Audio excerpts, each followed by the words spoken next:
I've been a scoundrel in my life. I've been selfish. I've been cruel at times, hard to work with, and ungrateful. But so many of you in this room have given me a second chance. And I think that's when we're at our best, when we support each other, not when we cancel each other out for past mistakes, but when we help each other to grow, when we educate each other, when we guide each other towards redemption. That is the best of humanity.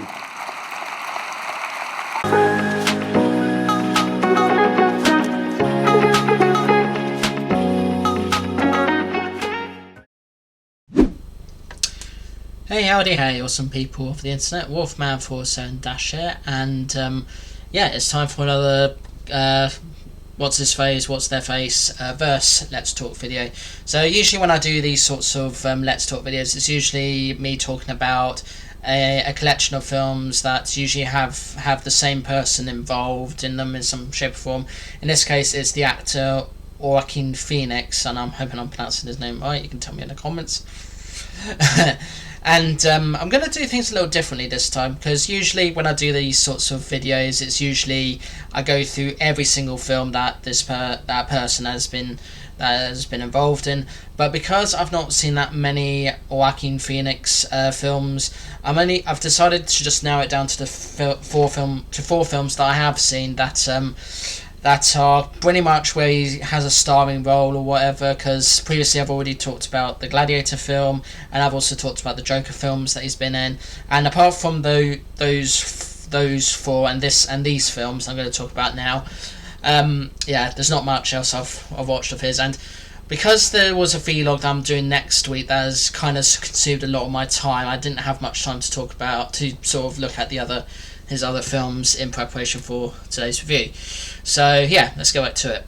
So one film that I never thought I'd actually see Joaquin Phoenix get involved in is a Disney film, and that Disney film is Brother Bear. Now, I should point out that I actually didn't know he was involved in this until I saw it on his Wikipedia page, and I was pleasantly surprised. So okay, now Brother Bear is one of the few Disney films created by Disney Animation after the Disney Renaissance that was not very good. And to be honest, I saw this at the cinema thinking, oh, this is going to be the next big Disney film, whatever. Saw it with Dad, and then I left kind of not sort of feeling or remembering anything about it. It kind of had no effect on me for whatever reason. Don't get me wrong, it's definitely well animated. It kind of feels like it's trying to be Tarzan again, because you got Phil Collins back doing music. And the whole story is about this guy who kills this bear and then becomes a bear himself and must find a way to get back into becoming a bear. And it's basically exactly what you might think it is. It's bears talking, going about the wildlife and everything. Disney wanted this to be like the Lion King of the forest instead of the savannah in the Lion King's case. But yeah, it just didn't do much for me. So yeah, it's one of those Disney films that I wouldn't say it's underrated, but it's definitely a forgotten film because it's just not that interesting or fun as it tries to make itself out to be. I just don't understand or get it. So I'm not going to waste too much time on this. I'm just going to give you my rating and then move on to a much better film. So yeah, Brother Bear, 4 out of 10. Just don't remember that much from it, and probably just as well because I hear it's not very good. And I'm not going to bother doing the direct-to-home media sequels because I've never really bothered with those, and knowing Disney's reputation with those, I'm just not going to bother. So let's get that out of the way and move on to a film that actually does feel like a Joaquin Phoenix film, and a good one, Her. So this film was released quite some years ago. I remember seeing this on a flight to Australia one time, because I was bored, needed something to do, and there was like a collection of films I could watch on their media centre. So I watched this film out of curiosity, and it quickly ended up becoming one of my favourite films, or for a lot of reasons. It's a very sort of calm and chilled kind of film. There's quite a few art house films that I like that, and this is a film that has a bit of an all-star cast, so including Mr. Phoenix himself. There's Chris Pratt's in this, Amy Adams is in this, Scarlett Johansson's in this, Yeah, lots of big names are in this, and the story is about this guy played by Joaquin Phoenix who creates green cars using his voice. He ends up sort of falling in love with this AI that is voiced by Scarlett Johansson, and he decides to fall in love with this AI because he feels that he's never going to find actual true love, and so he decides to fall in love with this AI.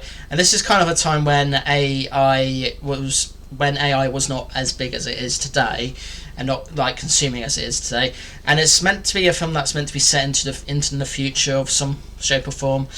And it's it's a nice film. It's a lovely film. It's a bit of a hit or miss for some people, and I know it can be a bit strange and weird and kind of creepy when you have someone fall in love with a robot AI whatever. But I enjoyed it. I thought it was really good, well acted and well presented, and the visuals look very peaceful and calming for this. So yeah, so I'm gonna give this film a much higher 9 out of 10. The next film is a film that I would say is a particularly fucked up film, but the fact that it's made by A24, it's a given when you have a name like that, and that is Beau is Afraid. So I saw this film with Kank Soka a couple of years ago. It was a late night screening, so we went to the cinema to watch this. The audience wasn't too busy, but everyone was getting particularly invested in it, and although it could be sort of misinterpreted as a horror or something like that, it's actually not really a horror. It's a particularly fucked up film. So basically, you got this character called Beau, played by Mr. Phoenix, who is going about life. He finds out that his mother is dead, and I use quotation marks because she's not actually dead. He has to go and settle his affairs and so forth. He ends up being befriended by this family who one of which is a doctor who's played by the guy who voices Timon in the Lion King franchise. I forget his name. He goes, "Hey, Bucko!" And he escapes them when they start to get a bit tetchy and sort of creepy and want him to die and everything. He comes across this theatre group and then has this very long sequence, animated sequence where he thinks he has these sons, and then it's kind of like, it's a very long sequence. It takes quite a lot of the film's time, and then by the time the end of the sequence, it says, "Oh, you don't have children." It's like it kind of wasted several minutes doing this thing, building up to this great big thing, and then all of a sudden it's just like, yeah, we just wasted your time with this. Not saying that the visuals are bad in that bit, but yeah, it's what it is. And then other things happen. He has sex, kills a person, and then kills a person, sees this penis monster that's meant to be his dad, and then he goes into and all sorts. And it's basically just trying to demonstrate that this guy called Beau is obviously afraid of a lot of things, and eventually his fear gets to him and everything. It's definitely, I think, out of all of Joaquin Phoenix's films I've seen, this is definitely one of his best ones, especially with just the portrayal of trying to be afraid and passing out and everything. So I'm going to also give this one an 9 out of 10 because it had a bit of an impact on me. It's not as fucked up as other films I've seen, but it's definitely a fucked up film for sure. And I'm just going to have a drink before I carry on. A few moments later. So last film I'm going to talk about today from Joaquin Phoenix is a film that came out this year, 2025, which is Eddington. Now, before I go into this, I should point out there is actually a new development, a sort of newish development in the city I live in that's called Eddington, but this is not set in that Eddington. It's set in an Eddington that's in the US or somewhere, whatever. So this was set during COVID, during a period of time where people were uncertain about what will happen on the other side and everything, and it's specifically around the time when the Black Lives Matter movement was becoming big, because of George Floyd being killed by that police officer. And you get these two characters, one played by Pedro Pascal, who's already an elected official and does what he can to make sure everybody follows the rules and guidance and everything, and yeah, he just runs for mayor. And then you got the sheriff who's basically Mr. Phoenix, who thinks has different views about things. He acknowledges COVID and decides that everyone anyone and everyone should not be forced to wear masks, and businesses should be open and everything, and yada yada yada. You get the idea with that.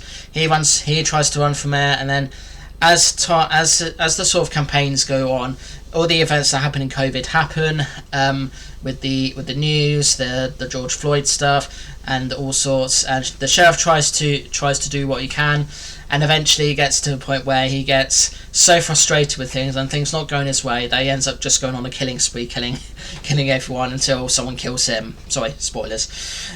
So yeah, this one is another A24 film as well, and it kind of demonstrates the sort of impact people have that happened in this pandemic, when people were forced to wear masks and people not really understanding that some people have asthma and therefore can't wear masks because they can't breathe with them. Also recognizing that people wear masks in a very stupid, silly way, like diapers or whatever. It also acknowledges the whole thing with George Floyd, that people have a right to protest about it, but it shouldn't be a violent protest, it should be a peaceful protest.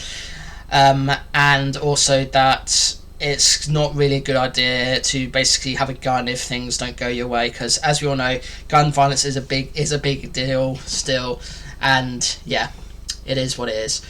So Eddington, it might be a bit of a sort of hit or miss film for a lot of people, but it definitely sort of shows the impact that COVID had on people, people's views on stuff and everything, and I think it was a good portrayal of just how bad the pandemic was, even for a little town like Eddington, if that even is a real town or not. So yeah, and as I understand it, this was actually meant to be released while the pandemic was happening, but obviously it was delayed by quite a number of years, so yeah, these things happen. But anyway, Eddington also gets a 9 out of 10. So yeah, as you can see, I'm a big fan of Mr. Phoenix. I think he does act really well in a lot of things he does, but obviously there are some things that he's not so good in, like the Joker films, or well, the second one or the first one. And I don't really remember his role that well in the first Gladiator film, but it is what it is. And I look forward to seeing more of his dramatic roles in the future for sure. So yeah. But yeah, that's what I think about the few Joaquin Phoenix films I think I should really talk about. If you've seen any more and want to recommend more to me, then just do so in the comments, because I love to take a look at some more in due course at some point. But other than that, thanks so much for watching. Like, share, comment and subscribe if you can, please. Those of you new to the channel, I do vlogs like this talking about all sorts of things that interest me and upload it to anyone that will listen to them. I also do gameplay videos where I just do straight gameplay, nothing else, but it's me playing it. And I try and do as much of the game as I can, but I don't always complete them 100%. And I also do let's play videos where it's just me playing a game. Have my camera and mic on, and I sometimes do these videos with friends as well, and also occasional shorts too. See you in the next one. Peace to you all, and remember, if you turn into a bear, then maybe try to just stay away from humans for a while.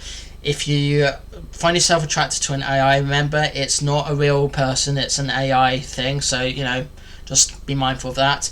If you're starting to have long pass outs or things aren't going your way, then maybe try and control yourself and try and get yourself into somewhere that's secure and so forth. So bear that in mind. And if you ever face a pandemic and have differing views to what other people think, maybe best to keep your views to yourself and just do as you're told. Even if you disagree with it, just do as you're told until it's safe to do what you want to do. So yeah, alright. Toodles.